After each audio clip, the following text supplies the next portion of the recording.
Hola, buenas tardes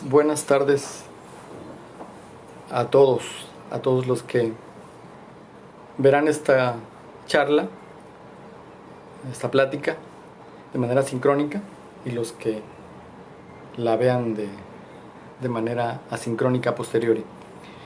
Bien, antes de dar inicio, quiero agradecer y además reconocer el trabajo de nuestro rector, el doctor Lenín Martínez Pérez, a quien, bueno, le ha tocado una situación bastante complicada, ¿no? Si le hubiesen dicho, oye, vas a ser el rector y va a atravesarse una pandemia y vas a tener que resolver, que recuperar, que implementar estrategias, y bueno, le tocó este asunto y lo está haciendo muy bien. Sabemos que la actividad académica no ha parado, que continúa, pero además hay actividades transversales como esta, que bueno, que contribuyen a fortalecer el trabajo académico de la institución y además de los otros trabajos que él tiene que atender por su condición. Además, también reconocer y agradecer al doctor Rebollo, Jorge Rebollo Mesa, un académico probado en varios escenarios, en algunos escenarios que yo alguna vez me lo encontré, coordinando posgrados y estas cosas. Es un académico serio. Mi reconocimiento también. Y bueno, pues yo soy Diosdado, yo estoy adscrito al Departamento de Actividades Culturales y Deportivas. En este departamento se encarga de ofrecer a la comunidad estudiantil y a la comunidad en general actividades transversales que contribuyan a esto que conocemos como la formación integral, si no solamente es el área disciplinar, sino otro tipo de oferta que de alguna manera contribuyen. Por ejemplo, la charla de hoy es precisamente estas actividades transversales necesarias para el buen desempeño de la persona. Bien, voy a hablar de habilidades lingüísticas. Estas son primas hermanas de varias cosas que están en la palestra del discurso académico y empresarial. Habilidades sociales, habilidades comunicativas, y más recientemente se ha instalado o comienza a instalarse en el discurso una cosa que se llama habilidades blandas. Y bueno, si nosotros decodificamos, exploramos un poco qué son estas, nos vamos a encontrar términos que guardan relación con la lingüística. Y yo escojo la lingüística porque tiene una mayor seriedad. La lingüística es una ciencia y tiene una mayor seriedad, y las otras son situaciones que están en plena construcción. Los maestros, en este afán de intentar hacer dúctiles, amables las clases, pues recurrimos a cualquier recurso, ¿no? Y a veces se instalan en el discurso académico de la enseñanza términos que bueno, ya que están en el banquillo de los acusados, no pasan la prueba, ¿no? Voy a mencionar, por ejemplo, inteligencia emocional, que suena bonito, pero la ciencia seria hace cuestionamientos severos sobre esto, ¿no? Aunque la metáfora suene bonita, Daniel Goleman ha hecho un gran libro.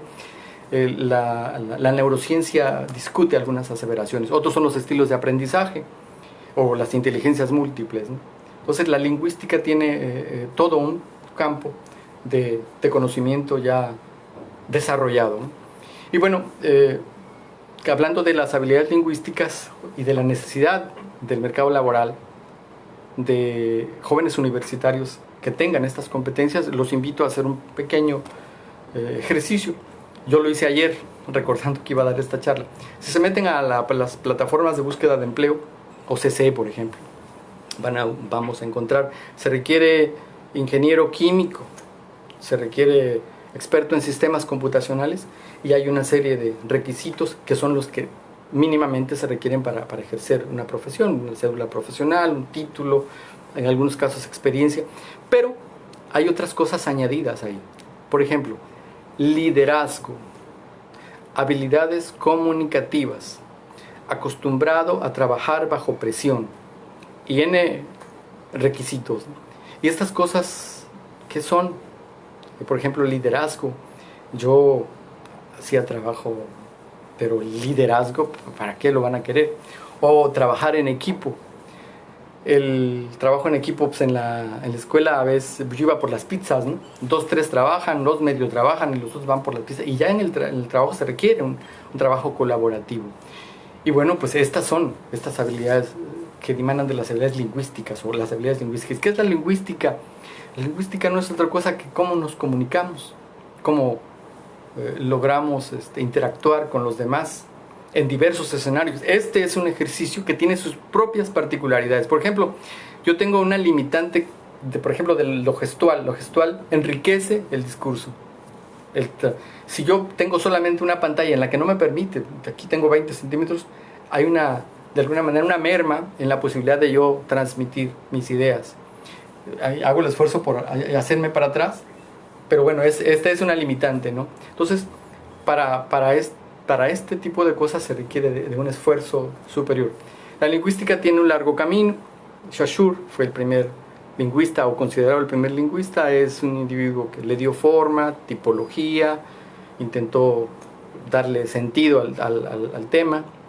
Vienen otros. Ayer, por ejemplo, en la charla que dio el maestro de teatro, vi que utilizó un modelo que es el de Jacobson, que es el modelo que estudiamos en la secundaria todos.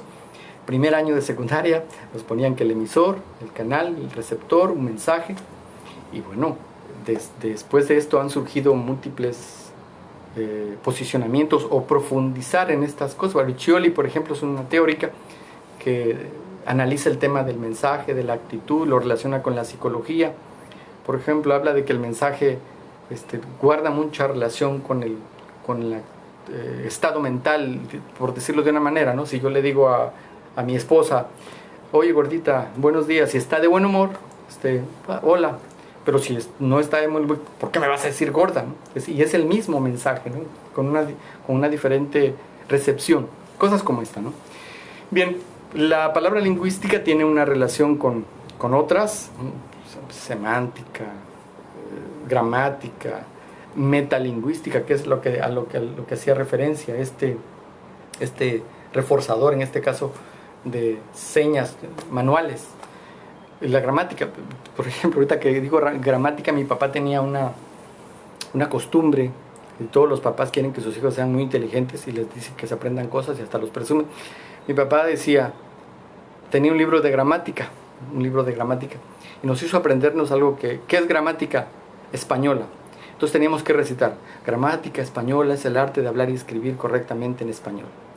Y entonces él gozaba de esto y de repente le cambiaba, ¿qué es gramática italiana? Gramática italiana es el arte de hablar y escribir correctamente en italiano. Entonces él estaba feliz porque ya sabía las definiciones.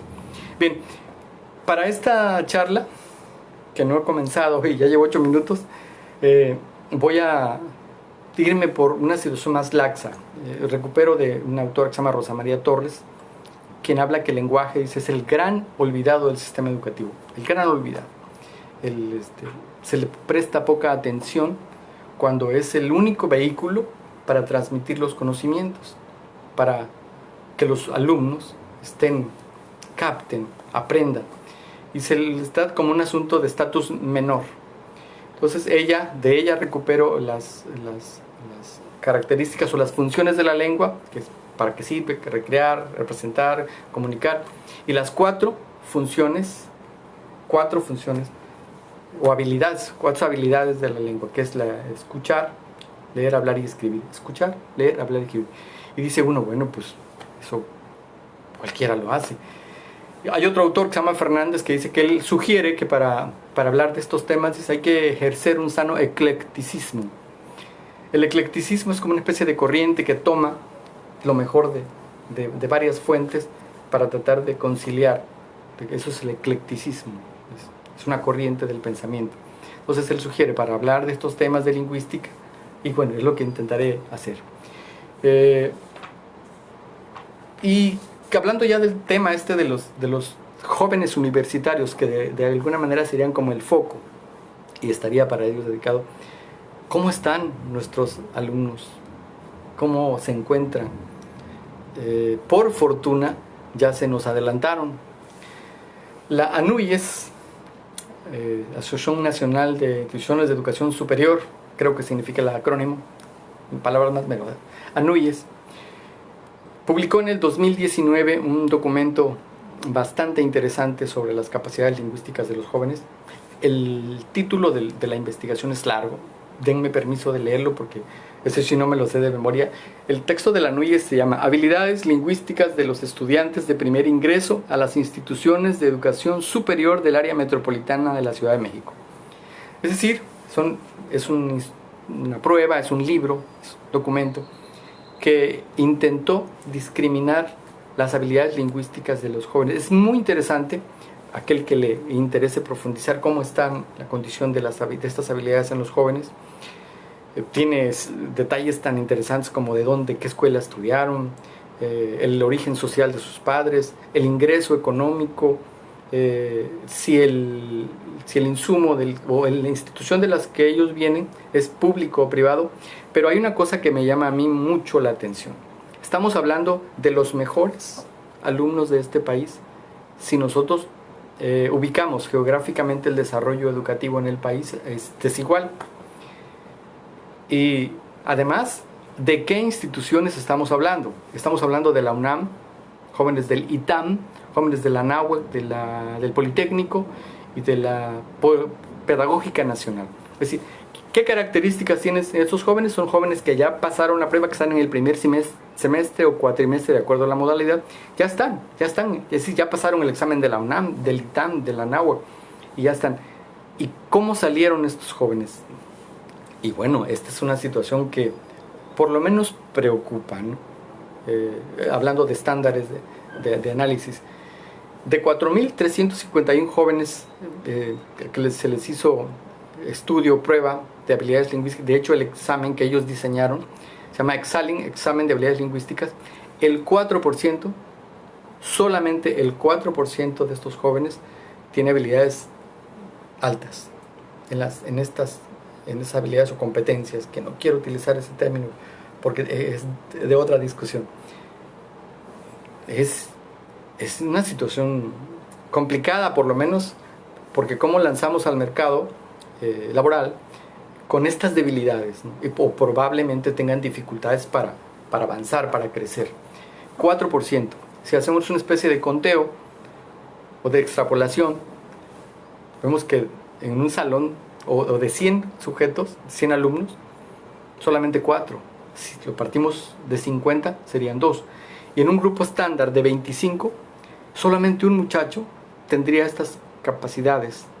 Pero además reza en las recomendaciones finales del documento: es difícil para los profesores estoy parafraseando, que un alumno con estas debilidades tenga la capacidad de adquirir información nueva, de multiplicarla, de hacerla propia. Es decir, el asunto es, por lo menos para echarle la mano. Yo, estudiante, tengo que hacer para elevar mis estándares. Pero bueno, yo en un esfuerzo de extrapolación propongo que si el Distrito Federal, las universidades que mencioné, el tipo de alumno, el origen de los muchachos, primero en prepa y ahora en la universidad, ¿qué hacemos con los alumnos de aquí, los nuestros? Es esperable que por lo menos tengan ese 4, pero no espero que tengan más, porque si nosotros revisamos el nivel de escolaridad de la Ciudad de México es 11.1 y el nivel de escolaridad de nuestros alumnos es de 9.3, es Tabasco 9.3. Entonces uno espera que sean menos, así que a lo mejor de 25 alumnos uno, probablemente no tengamos ninguno.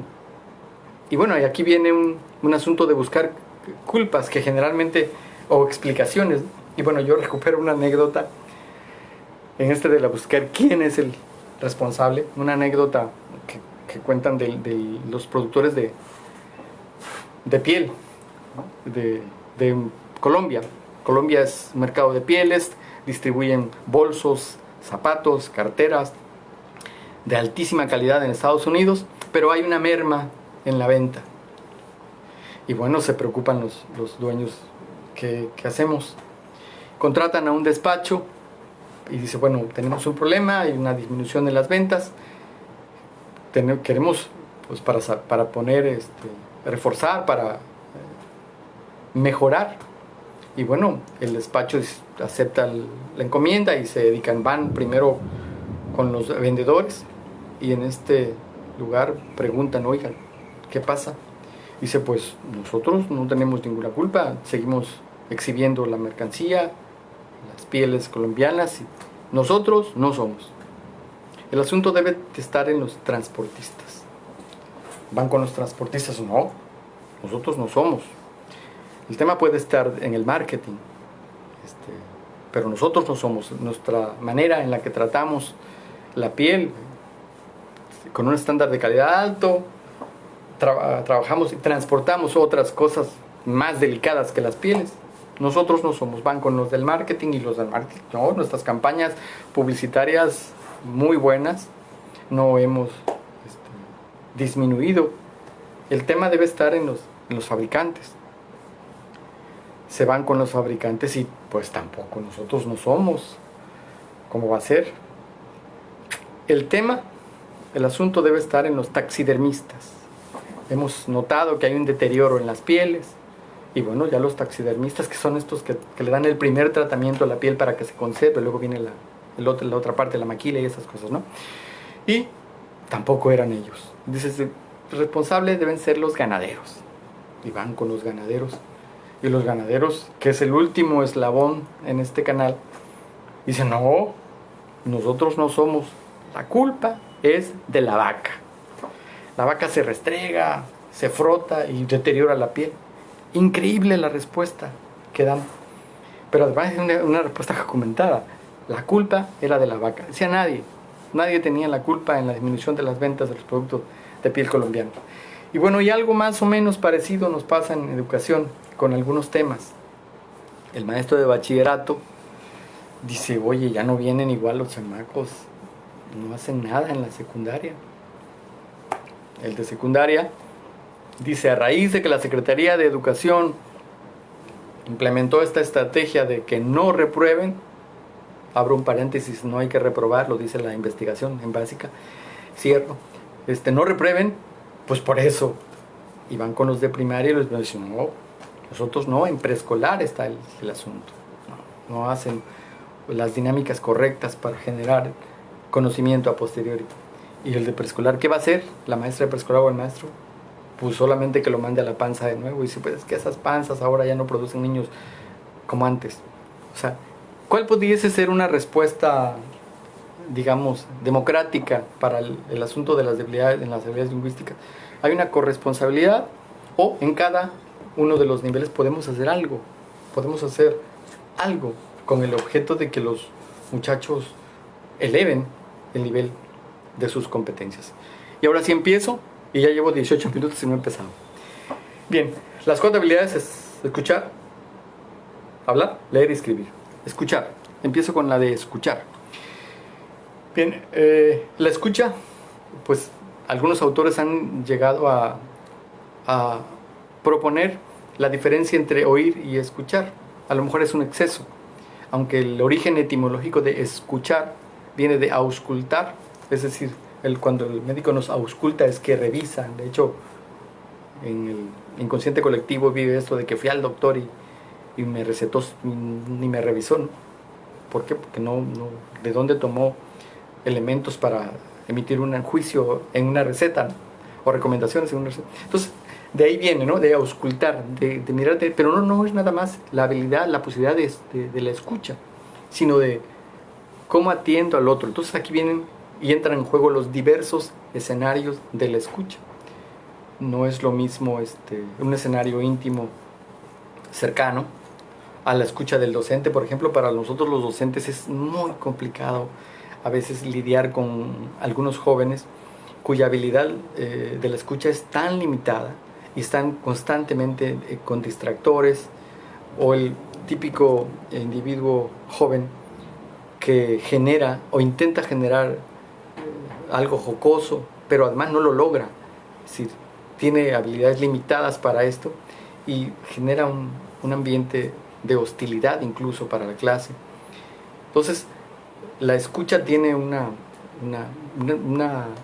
una especie de síntoma de educación, ¿no? Y ya no digamos a nivel más cercano, entre los subordinados, entre los jefes, entre los compañeros de trabajo.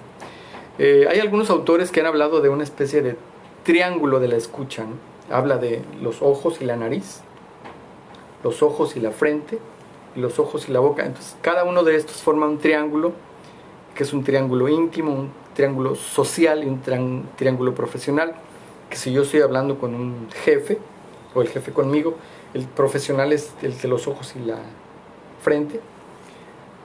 Un triángulo más cercano es el más íntimo, además, entre los ojos y la boca, tu pareja, tu familia cercana, y que es con los amigos, los cuates.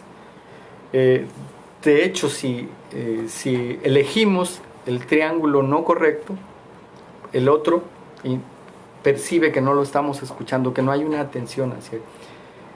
O igual sucede con la desviación de la mirada, me están hablando y yo estoy constantemente en otra cosa. Recientemente hay estudios sobre los aparatos estos de los celulares.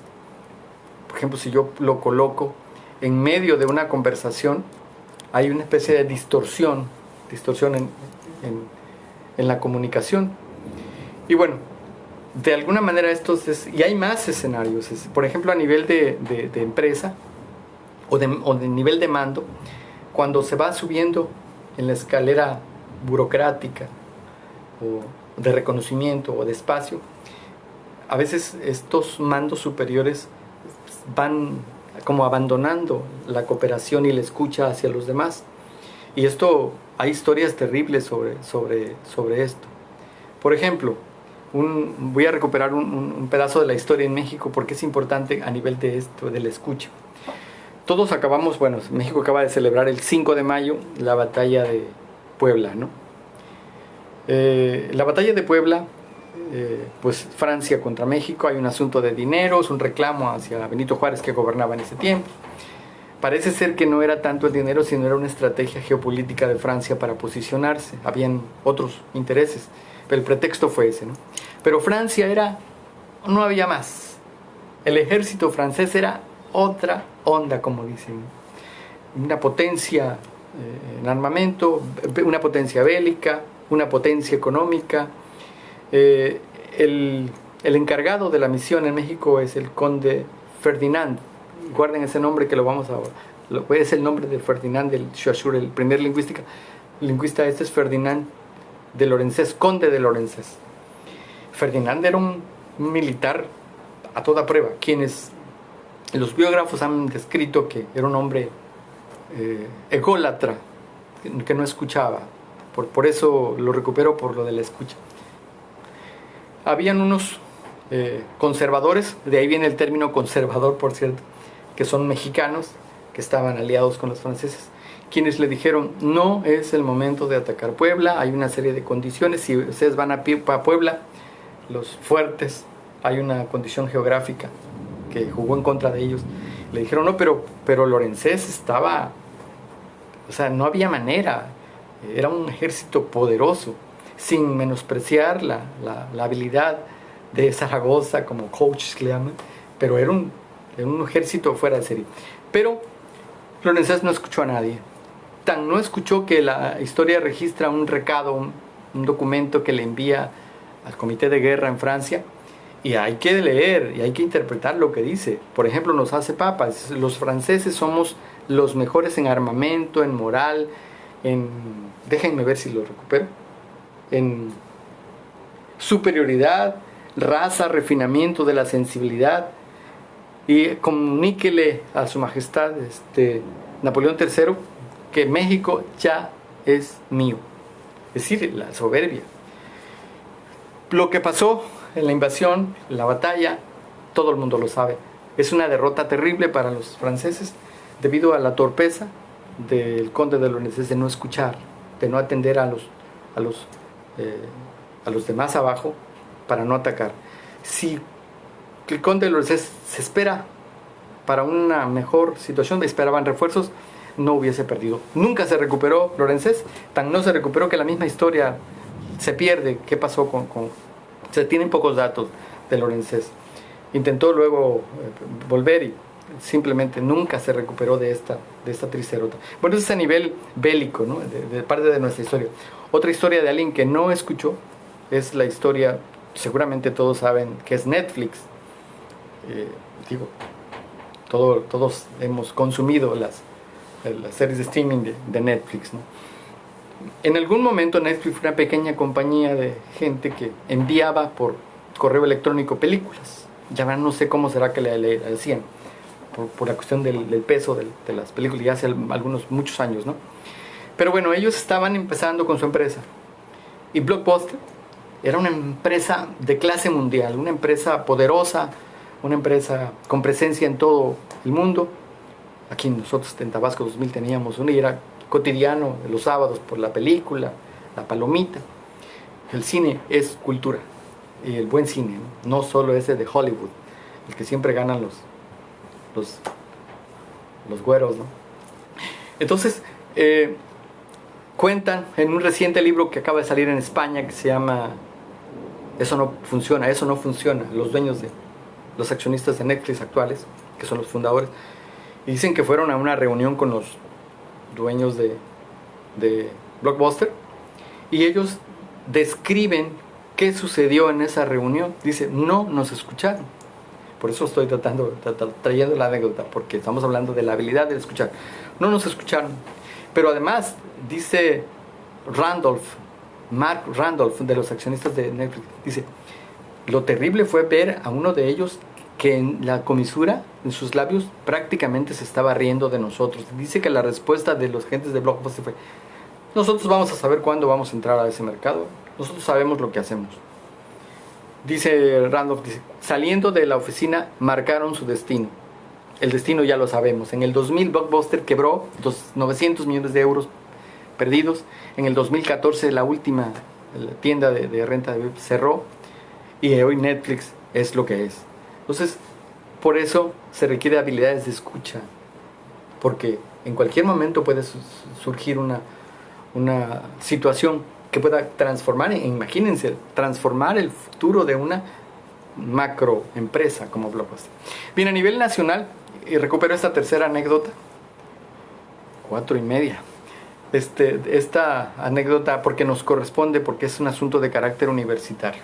Hay un empresario mexicano joven, Moisés, es el dueño de una empresa malibana.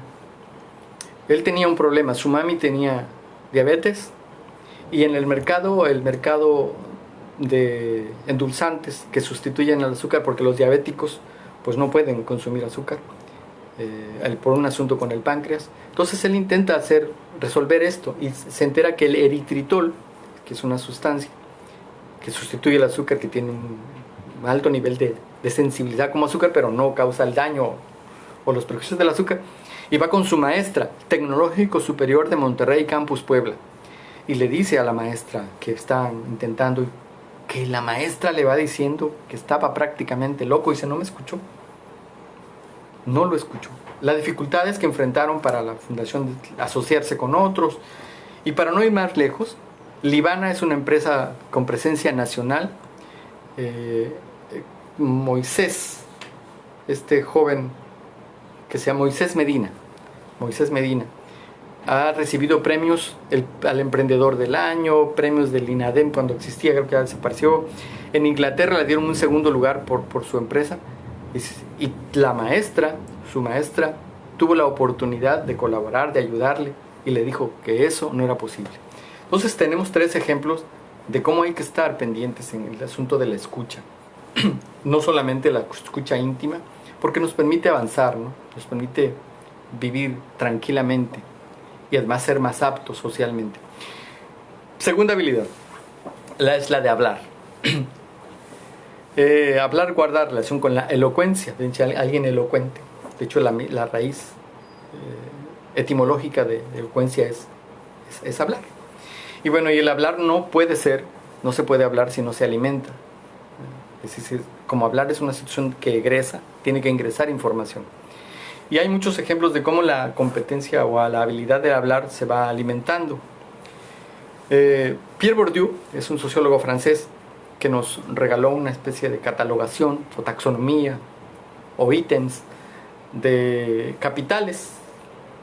Tengo que adaptarme a la pantalla para explicarles capital. Capital económico, capital social, capital lingüístico y capital simbólico. Estos 2 son los que me interesan, porque el capital económico no tiene mayor dificultad, sabemos que es la capacidad económica. El social es este que establecemos relaciones y que de alguna manera lubrican el avance en la sociedad, las relaciones. El capital cultural, bueno, ese es todo lo que consumimos, esto que acabo de hablar del cine, de la literatura, del arte, de la ciencia, y este capital de alguna manera alimenta a la competencia de hablar. Entonces hay que hacer una inversión personal para llegarse de información, de conocimiento, de habilidades, para desplegar la habilidad. Y esta se puede generar en la infancia. Por ejemplo, Malcolm Gladwell tiene un libro que se llama Los fuera de serie. El libro, en pocas palabras, habla de cómo la gente tiene éxito y hace un estudio sobre el asunto del IQ, es decir, a gente que ha hecho exámenes de IQ y tienen un coeficiente muy alto, pero resulta que no les va bien en la vida. Entonces habla de otras cosas que tienen que ver con la disciplina, el asunto de las relaciones sociales. Pero bueno, en ese libro viene relata un estudio que se hace en niños con competencias lingüísticas diferentes.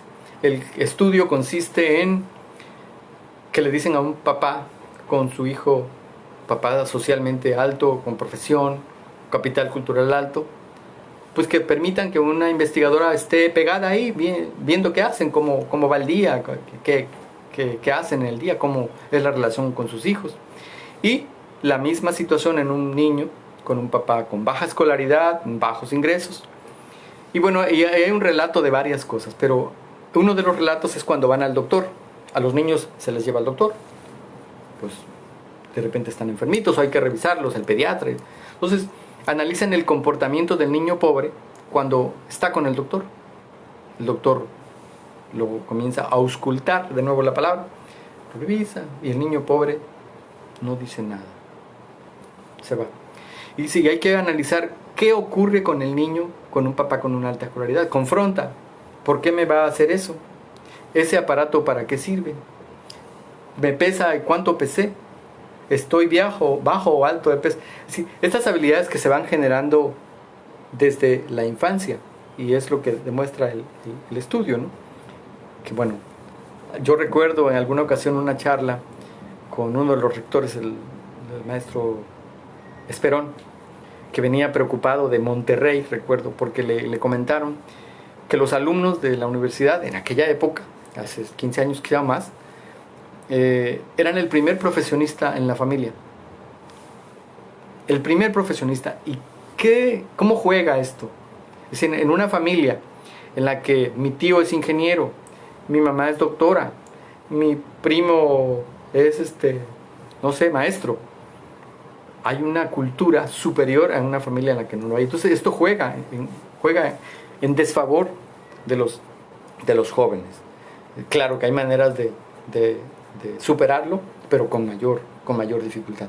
Entonces el habla, este instrumento que permite persuadir, y por eso los empleadores hablan capacidad, habilidades lingüísticas desarrolladas, porque imagínate, estás en la empresa, estás con el grupo de trabajo, tienes que expresar, comunicar.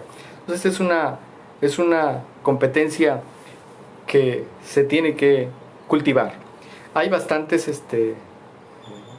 sugerencias acerca de este asunto del habla. Por ejemplo, que debe tener fluidez, coherencia, la modulación de la voz, descubrir en el interlocutor qué características. Pero bueno, quienes más dominan esta competencia son los habladores, los que dan.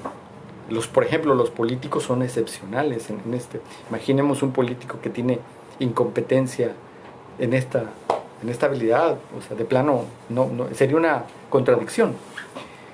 Hay, por ejemplo, una anécdota, recupero esta anécdota, 34 minutos, después de una presidencia municipal en España, en una comunidad apartada, hay un problema.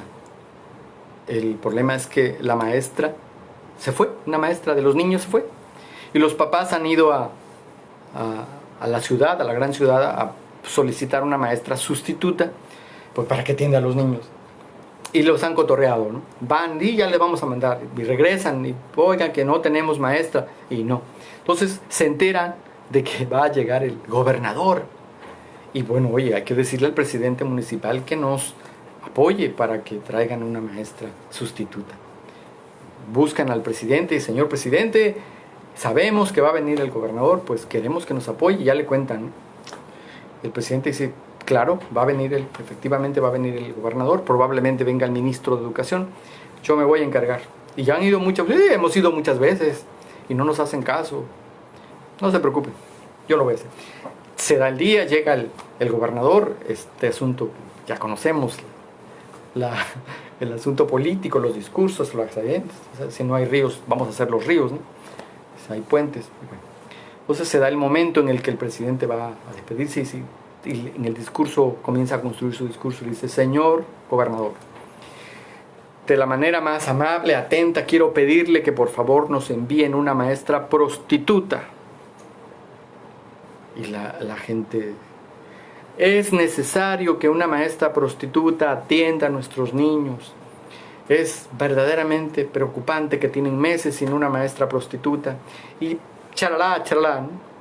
Los pobladores están que no se la creen. Dice, será tan bruto nuestro presidente, y no falta el que le dice sustituta. Y el presidente sigue con su maestra prostituta. Termina el evento, se van, y los pobladores necesitan hablar con el presidente municipal. Y señor presidente, ¿qué pasó? ¿Cómo nos hace quedar mal? Toda la nación va a saber que aquí no sabemos ni siquiera decir las palabras correctas. Es la maestra sustituta. Y no solo a eso, nosotros le estábamos diciendo, oiga, le hacíamos seña, usted siguió. Es una vergüenza. Dice, espérenme. ¿Y ustedes creen que yo no sé que es una maestra sustituta?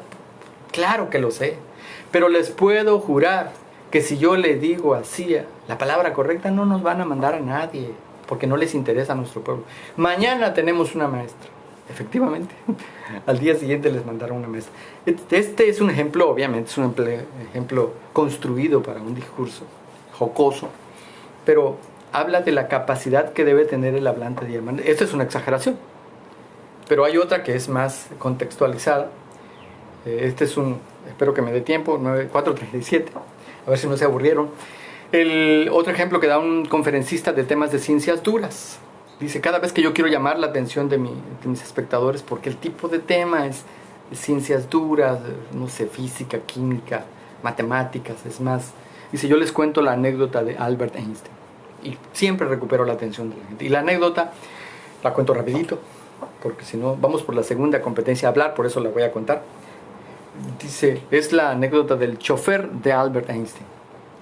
Dice que el chofer de Albert Einstein tenía cierto parecido con el gran físico Albert Einstein. Y un día lo va llevando. Y que imaginan que le dice, oiga maestro, yo puedo dar sus conferencias. Y Einstein, el gran sabio, dice, sí, dice, mire, toda la vida dice usted lo mismo. Siempre cuenta las mismas anécdotas, siempre dice lo mismo. Me sé de memoria, la he escuchado 300 veces, quizás hasta más. Y Einstein dice, pues dala tú. ¿Qué te parece si mañana la das tú la conferencia? Pues sí, la doy. Te presto mi saco, ¿no? Sí. Te alborotas el pelo. Y llega el día siguiente y efectivamente sube al estrado el falso Einstein. Y Einstein se queda ahí, arrinconadito, como el chofer, ¿no? Adelante, pues el chofer. Y se da el evento, la teoría de la relatividad. Termina el aplauso, el público no nota la diferencia, pero falta una persona que quiere, una mujer que quiere participar y quiere hacer una pregunta. Oiga, una pregunta. Pues ya no puede evitarlo, así dígame. Y obviamente la pregunta es una pregunta que el chofer no podía responder. Pero la habilidad del chofer era más que la habilidad de Einstein. Dice, mire, esa pregunta que usted me hace es tan fácil que hasta mi chofer la puede responder. Chofer, por favor. Ahí termina la anécdota. Esta anécdota que cuenta un especialista en temas duros, pues es eso, ¿no? ¿Cómo recupero? Esto se entrena, por supuesto se entrena y se alimenta de insumos culturales, ¿no? Múltiples. La lectura es el más importante. Bien, segunda habilidad el hablar. Voy con la tercera habilidad, leer. Wow, me quedan pocos tiempos. De hecho, ya llegué a mi top. Leer, voy a irme más rápido. La cuestión de leer adolece, es una enfermedad terrible para los países emergentes. Cómo lograr que los pueblos se cultiven, porque lo que genera la lectura en las personas es muchísimos beneficios, ¿no? Beneficios de carácter reflexivo, de carácter analítico. Y fíjense cómo estamos en México. En el 2006, el estudio que se hizo sobre los niveles que guardábamos, estábamos en 2.90. Para 2012 estábamos en 2.94. Hazte cuenta que si leíamos 2 libros y 3 hojas más, en el 94 leíamos 2 libros y 8 hojas. Y de hecho hay un académico que se molestó en hacer la cuenta y dice, si seguimos así, vamos a pasar 1350 años para lograr la media europea de 12 libros. 1350 que pues ya sabemos qué cosa es un hijo, nieto, bisnieto, tataranieto. ¿Qué sigue? Yo no sé, seguramente hay algún vocablo pero es prácticamente a nuestra generación no le va a tocar ver un desarrollo. No lo hay. Y proyectos sobran. Cada gobierno tiene un proyecto de programa nacional de lectura, programa para no sé qué. Con el presidente Vicente Fox hubo un programa en básica que se llama Libros del Rincón, que nosotros decíamos que eran los libros arrinconados, porque el tema de la lectura es de un asunto social. Es decir, yo tengo que ver que mi tío lee, que me subo al camión y lee, voy al aeropuerto y están leyendo. Es decir, esta es una práctica social. Pero bueno, fueron un fracaso. Y les voy a contar un secreto, que no salga de aquí de Facebook Live, de estos 23 sincrónicos y de los próximos, que no salga de aquí. Hubo un estudio que se realizó hace unos años en educación básica preescolar, primaria y secundaria, y la conclusión, y ese es el secreto que van a guardar, fue que los maestros de educación básica en México no leen. Esto es una situación de alarma. Entonces, ¿cómo vamos a generar el amor por los libros si ellos no leen? Claro, debo aclarar, por aquellos que se sientan aludidos, no es general, si no podemos generalizar. Hay maestros de educación básica, lectores asiduos, grandes lectores, pero es la excepción, no es la regla. No es la regla. Entonces, las bondades de la lectura han sido muy documentadas. De hecho, hay mucho material. Para educación superior hay muchísimas investigaciones sobre la competencia lectora y el desempeño en ciencias duras, competencia lectora al transcribir, al escribir, muchísima. Permite inferir, es decir, de tomar de 2 variables, disentir. Disentir es no estar de acuerdo. No estoy de acuerdo porque eso no es así. Hay múltiples beneficios de la lectura.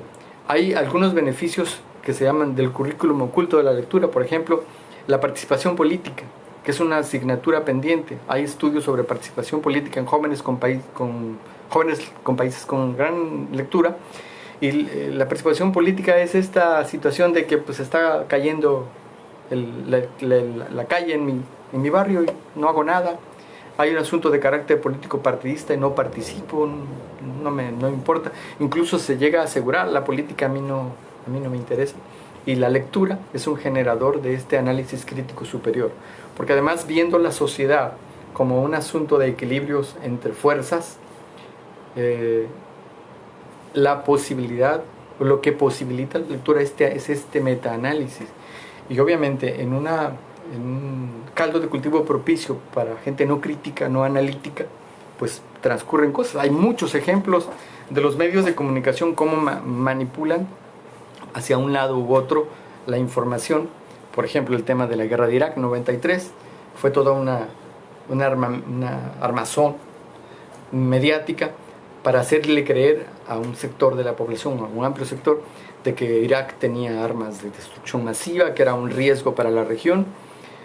Tony Blair y Bush y sus aliados estaban preocupados, y los medios escritos y visuales y audiovisuales jugando en este papel. Había otras fuentes, los lectores las consultan, un buen lector consulta varias fuentes, pero la gran mayoría se fue con esto. Y ya hoy, en este momento, tenemos un montón de información que tiene una línea editorial y el buen lector, el lector asiduo, es capaz de discriminarla. Un ejemplo simple, por ejemplo, válgase la expresión, en televisión vemos un canal que se llama CNN y vemos un canal que se llama RT. Este es ruso y este es norteamericano. Me alejo para la pantalla.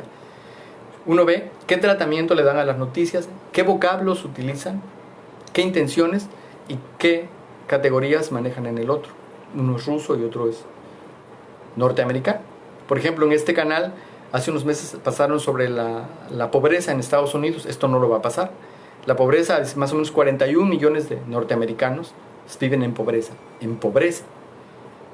Y bueno, esto simplemente no. Entonces, la lectura nos permite acercarnos al conocimiento más complejo. De hecho, hay una frase que es realidad compleja, que describe que la realidad que vivimos es altamente complicada de entender, de codificar, y solamente cuando se está altamente escolarizado, no solamente en una situación de una carrera, sino metaescolarizado, la posibilidad que da la lectura. La lectura. Y la lectura nos lleva a mundos distintos y complejos. Voy a recuperar una historia que guarda relación con la realidad. García Márquez tiene un libro que se llama Yo no vengo a decir un discurso. Son la recopilación de sus discursos. Él leía sus discursos. Vaya manera de escribir de García Márquez. Y en este libro, que tiene varios discursos de él, hay uno que no sé si es el mismo al que me voy a referir, pero dice: yo llegué a la literatura, yo empecé a escribir de la misma manera que lo estoy haciendo al subir a este estrado, a la fuerza. O sea, no le gustaba, decía él, ¿no? Y bueno, en este libro hay una lectura que forma parte de uno de sus discursos, una lectura pequeña que cuenta una historia. La historia es la siguiente: es que hay un pueblo donde una mañana una señora, imagínense una ranchería del centro, ¿no? Medellín y Pigua, Medellín y Madero. Hay una señora que se levanta y le dice a su hijo: oye, hijo, fíjate que soñé que algo grave va a pasar en este pueblo. El hijo se va a jugar billar, ¿saben? El billar, el de la pala, que se ha jugado menos y se juega menos. Y el hijo va a jugar billar y le dice su amigo: oye, concéntrate, ¿a que no puedes hacer esto? Y no puede, pierde. ¿Y qué te pasa? Oye, fíjate que mi madre me dijo que algo grave va a pasar en este pueblo. Se va con su mamá, el ganador, el que le gana, Damaso se llama, el hijo de la señora primero que dijo que algo grave va a pasar en este pueblo. Y le cuenta a su mamá: le gané a ese tonto de Damaso. Dice que le dijo a su mamá que algo grave va a pasar en este pueblo. Y la mamá le dice: no te burles de dichos de vieja. Una pariente de ellos le escucha y va a comprar carne. Y dice: oiga, señor, me da media libra de carne o una libra de carne. Y dice: que mejor deme dos, porque sabe que algo va a pasar en este pueblo.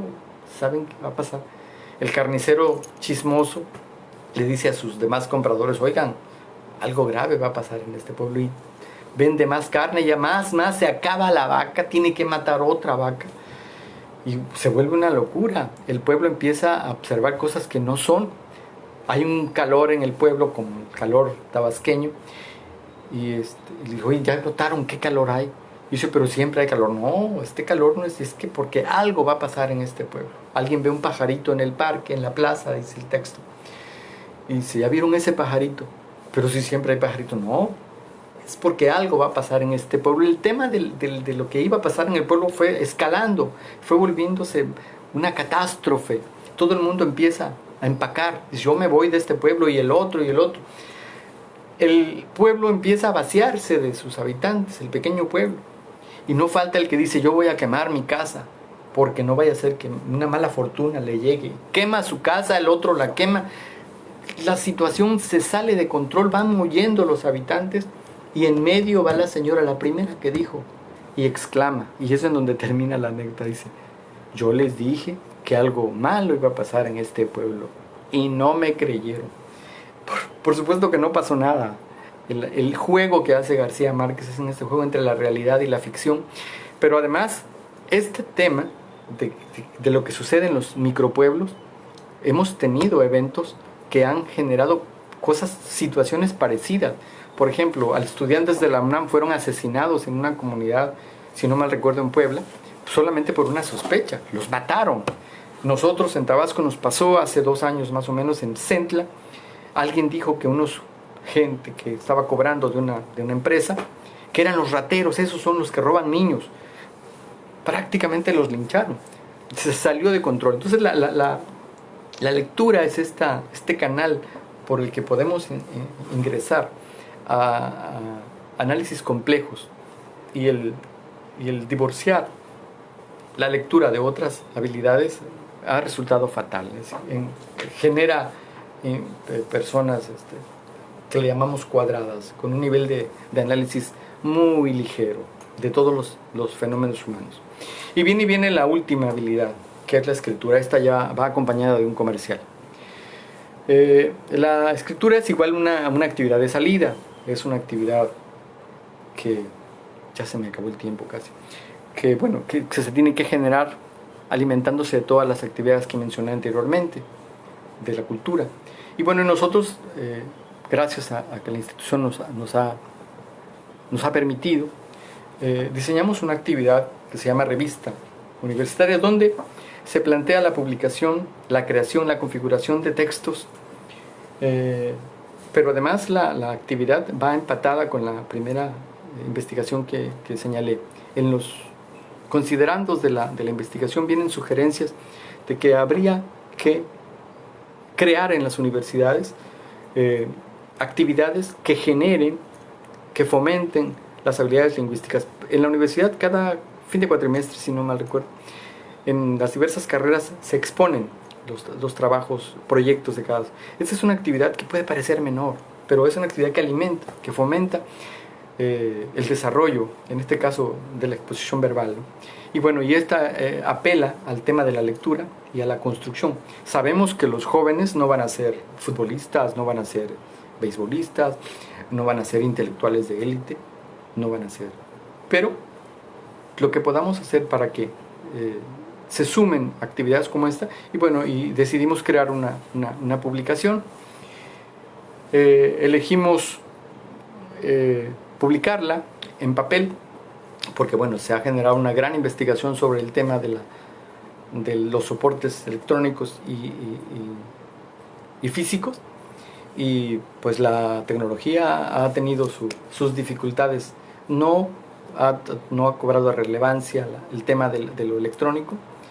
De hecho, a nivel de educación virtual, por ejemplo, el Blended Learning ha quedado como en la elección de la mayoría por múltiples situaciones que, dicen los neurólogos, no estamos habituados a este asunto de la distancia. Entonces, la escritura tiene sus propios esquemas, cómo generarla, y queda la invitación para los estudiantes para participar en las diversas actividades que tienen que ver con la revista experimental universitaria, construir sus textos, tratando de no distraerlos de su actividad académica. Es decir, si están viendo un tema en turismo, lo expusieron, lo investigaron, de ese tema se puede construir un texto, cualquier texto.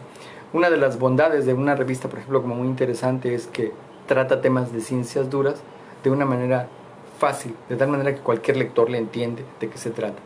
Y bueno, hacia allá nos encaminamos.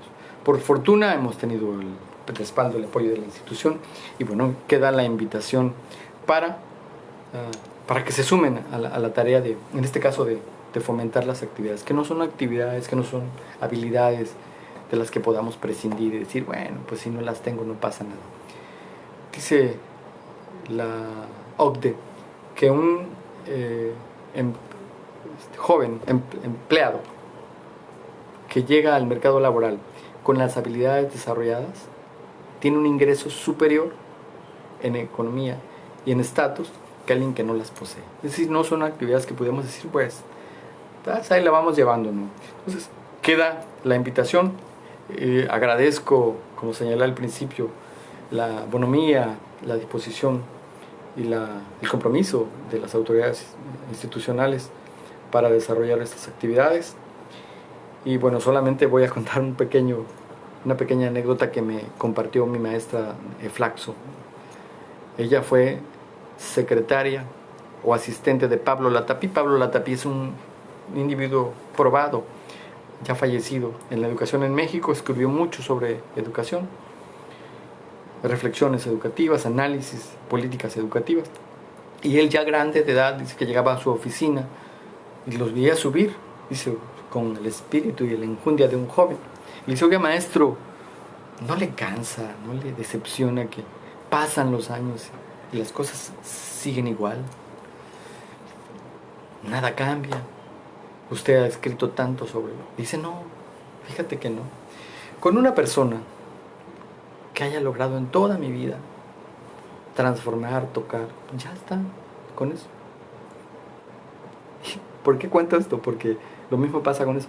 Con un solo joven que se motive por la cuestión de la lectura, de la habilidad verbal, de que aprende a escuchar, que no saberlo todo. Con una sola persona ya la hicimos. Son ustedes muy amables, todos muy amables. Y que tengan una feliz tarde. Hay que quedarnos en casa, los que podemos quedarnos en casa.